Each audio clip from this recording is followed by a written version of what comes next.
అపోస్తుల కార్యము 2వ అధ్యాయము 17-18 వచనాలు మనం చదివిందాం.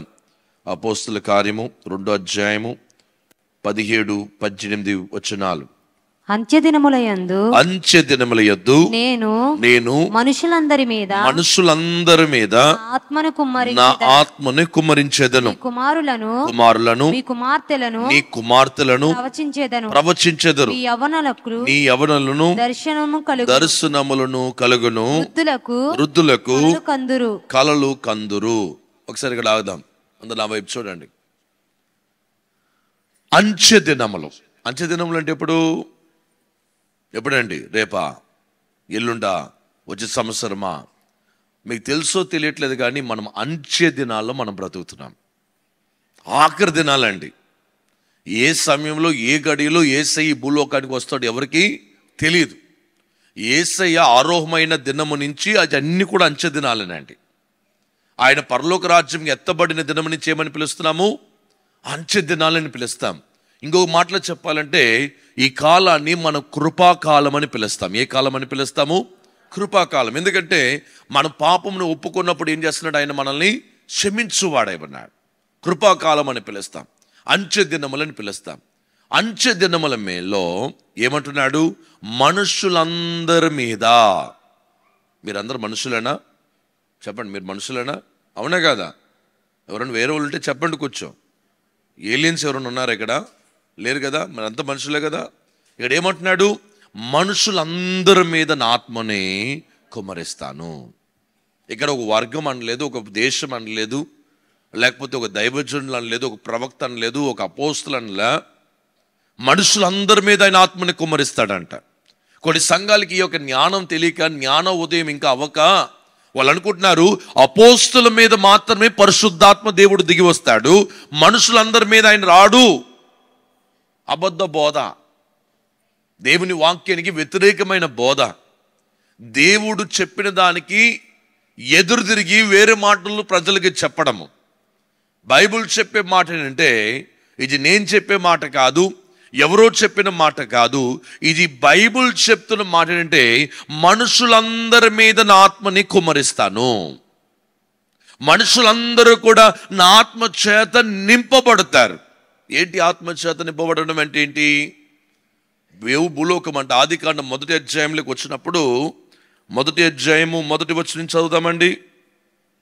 ఆదియందు దేవుడు భూమి ఆకాశమును కలగా భూమాకాశములను సృజించెను. భూమి నిరాకారముగాను శూన్యముగాను ఉండెను. చీకటి అగాధ జలము మీద కమ్మి ఉండెను. దేవుని ఆత్మ జలము పైన అల్లాడుచుండెను అని రాయబడి ఉంది. భూమి ఎలాంటిదంట? నిరాకారము. అందుకని మనకి లీప్ ఇయర్ అని 4 సంవత్సరాలు ఒకసారి ఫిబ్రవరి 29వ తారీఖు వస్తుంది. ఆ రోజు పుట్టిన వాళ్ళకి వచ్చిన దురదృష్టం ఏంటంటే 4 సంవత్సరాలు ఒకసారి వీళ్ళు బర్త్డే చేసుకుంటారనమాట. ఏంటిది? 4 సంవత్సరాలు ఒకసారి. ఇంక మిగతా రోజుల్లో చేయడానికి లేదు. క్యాలెండర్లో వాళ్ళ నంబరే ఉండదండి, వాళ్ళ డేట్ ఆఫ్ బర్తే ఉండదు. 4 సంవత్సరాలు ఒకసారి కనిపిస్తూ ఉంటుంది. దాన్ని ఎందుకు వస్తుందంటే అలాగా లీప్ ఇయర్ ఎందుకు వస్తుందంటే భూమి నిరాకారముగా ఉంది. సైంటిస్టులు అంటారు భూమి ఒక ప్రాంతంలో వాసు ఉంటుందంట, బల్జే ఉంటుందని రాయబడి ఉంది. ఒక ప్రాంతంలో కొండలాగా కొంచెం ఎత్తుగా ఉండడం చేత బాలు సరైన రీతిలో రొటేట్ అవ్వాల్సిన బాలు ఒక స్థలములో కొంచెం ఎత్తుగా ఉండడం చేత ఏమవుతుంది? ఇలాగొచ్చినప్పుడు ఇలాగని వెళ్తుంది కదా, చుట్టూ తిరుక్కుంటూ వెళ్ళిపోద్ది. ఒక్కసారి ఎక్కడన్నా దానికి ఒక బొప్పిలాగా ఉంది ఏమవుతుంది? అలాగని ఆగి మళ్ళీ అలాగ వెళ్తుంది. అలాగనే భూమి కూడా ఇది షేప్లెస్. కొంచెం ఒక దిక్క మనం ఈ యొక్క గ్లోబు కొన్నప్పుడు ఇది బుక్ స్టార్లో గ్లోబ్ ఉన్నప్పుడు బాగా రౌండ్గా కనిపిస్తుంది. రౌండ్గా లేదు ఈ లోకం. బైబిల్లో ఆదికాండంలోనే రాసేసాడు భూమి నిరాకారముగాను శూన్యముగా ఉన్నది. అంటే శూన్యం అంటే ఏం తెలుసా? శూన్యం అంటే ఏమీ లేవండి. భూమి మీద మీరు నిలబడితే పైన ఏమీ లేదండి, ఆకాశంలో ఏమీ లేవు. ఆలోచించుకోండి, భయమేస్తుందండి. అది ఆలోచిస్తేనే భయమేస్తుంది నాకైతే. మీకు ఎలాగ అనిపిస్తుందో నాకు తెలియదు కానీ శూన్యం అంటే ఏమీ లేవు. మనం తేలాడుతూ ఉన్నాం. ఎలా ఉంటుంది? వ్యాక్యూమ్, ఖాళీగా ఉండడం, శూన్యముగా ఉండడం. సూర్యుడి పైక భూమి పైన ఏమీ లేదు, భూమి చుట్టూ ఏమీ లేదు. అలాంటి నీటి మీద భూమి అంతా ఏమి కమ్మించబడిందంట? నీళ్ళు ఉన్నాయంట. భూమి అంతటి మీద ఏమున్నాయి? నీళ్ళు ఉన్నాయి. ఇక్కడ సూర్యుడు లేడు, ఎవరు లేరు కనుక భూమి ఏమైందంట? చీకటి కమ్ముకున్నదంట. చీకటి కమ్ముకుంది. లైట్ లేకపోతే, కరెంట్ లేకపోతే ఎలా కరెంట్ ఆఫీసర్లు తిట్టుకుంటారు, కొంతమంది చెప్పించేస్తుంటారండి. అది చాలా భయంకరం అండి. అలా చేయొద్దండి. ఎందుకంటే వాళ్ళకు ఒక స్కెడ్యూల్ ఉంటుంది, దాన్ని బట్టి ఆపుతాడు. వాడు ఏం పోయే కాలం వచ్చిందో అంటారు మీరు. దాంట్లో మన విశ్వాసాలు పనిచేస్తున్నారు కరెంట్ డిపార్ట్మెంట్లో. ఆ మాట రానివద్దండి. యేసు రక్తం చేయం చెప్పండి, యేసు రక్తం చేయమని చెప్పండి. హల్లెలూయా. వాళ్ళ స్కెడ్యూల్ని బట్టి వాళ్ళు వెళ్తున్నారు. మన విశ్వాసులు లైన్ మ్యాన్ ఉన్నారు, మనకి తెలిసిన వ్యక్తి ఏఈ గారు, మనకు తెలిసిన కరెంట్ డిపార్ట్మెంట్ ఉన్నారు. ప్రతిసారి అలా చెప్పిస్తూ ఉంటే వారికి భార్య బిడ్డలు ఉన్నారు, వాళ్ళు కూడా చల్లగా ఉండాలి కదా. కాబట్టి మనం జాగ్రత్తగా ఉండాలి. మన నోరు దేవునికి స్తోత్రం కలుగునుగాక. చీకటి అంటే ఎవరికి ఇష్టం ఉండదు. అయితే ఈ చీకటిలో అగాధ జలము మీద పరిశుద్ధాత్మ దేవుడు కమ్మాడంట. ఆయన కమ్మి ఆయన జలము మీద అల్లాడుచు అన్నాడంట, వెలుగు కలుగునుగాక అంటనే ఏమొచ్చిందంట? వెలుగు ఎక్కడి నుంచి వచ్చింది? దేవుడి దగ్గర నుంచి సృష్టిలోకి వస్తుంది. ఎక్కడి నుంచి వస్తుంది? దేవుడి దగ్గర నుంచి వెలుగు వస్తుంది, సూర్యుడి దగ్గర నుంచి కాదు. ఈ లైట్ కూడా ఎక్కడి నుంచి వస్తుందంటే ఇవన్నీ కూడా దేవుని దగ్గర నుంచి వస్తున్నాయి. రెండు వెలుగులు ఉన్నాయి. నిజమైన వెలుగు, అబద్ధమైన వెలుగు కూడా ఉందన్నమాట. నిజమైన వెలుగు ఉంది, అబద్ధమైన వెలుగు ఉంది. కాబట్టి దేవుడు వెలుగై ఉన్నాడు, ఆయనలో నుంచి భూమి అంతటిని వెలిగిస్తా ఉన్నాడు అనమాట.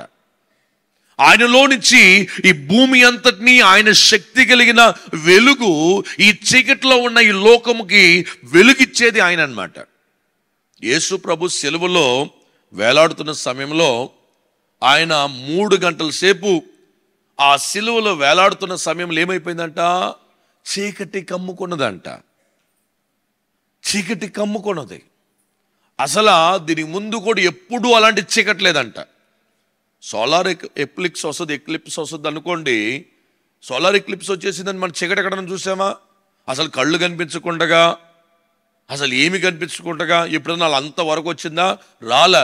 బట్ యేసు ప్రభు సిలువ మీద ఉన్నప్పుడు ఆ రోజు వచ్చిన ఆ యొక్క చీకటి సృష్టిలో యావత్తు ఇంతకుముందు ఎన్నడూ జరగని దినం అన్నమాట. ఎన్నడూ జరగని దినం. పట్టపగలే ఒక అమావాస్యలాగా, ఒక చీకటిగా కమ్ముకున్న ఒక దినముగా మారిపోయింది అన్నమాట.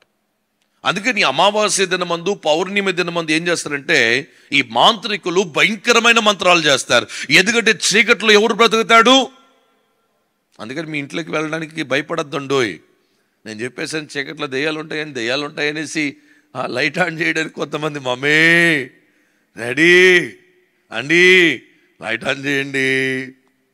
దేవునికి స్తోత్రం కలుగునుగాక. కాబట్టి చీకటి అంటే ఎవరికి ఇష్టం ఉండదు. చీకటి కమ్ముకున్నది యేసు ప్రభు సిలువలో వేలాడుతున్నప్పుడు. ఆయన ప్రాణాన్ని విడిచిపెడుతుండగా 7 మాటలు పలుకుతుండగా అలా చీకటి కమ్ముకుంది. అయితే మరలా వెలుగు వచ్చేసింది. దేవునికి స్తోత్రం కలుగునుగాక. హల్లెలూయా. యేసు ప్రభు వెలుగై ఉన్నాడు. కాబట్టి ఈ సృష్టి అంతటికి సూర్యుడు ఎలాగైతే వెలుగునిస్తున్నాడో అలాగనే దేవుని బిడ్డలారా మనకి, మన భూలోకానికి ఒక వెలుగు ఉంది. దాని పేరు సూర్యుడు. ఈ సృష్టి అంతటికి వెలుగు యేసు ప్రభువే. ఆయన నమ్ముకున్న వారు అన్నాడు, మీరు లోకానికి వెలుగై ఉందురు.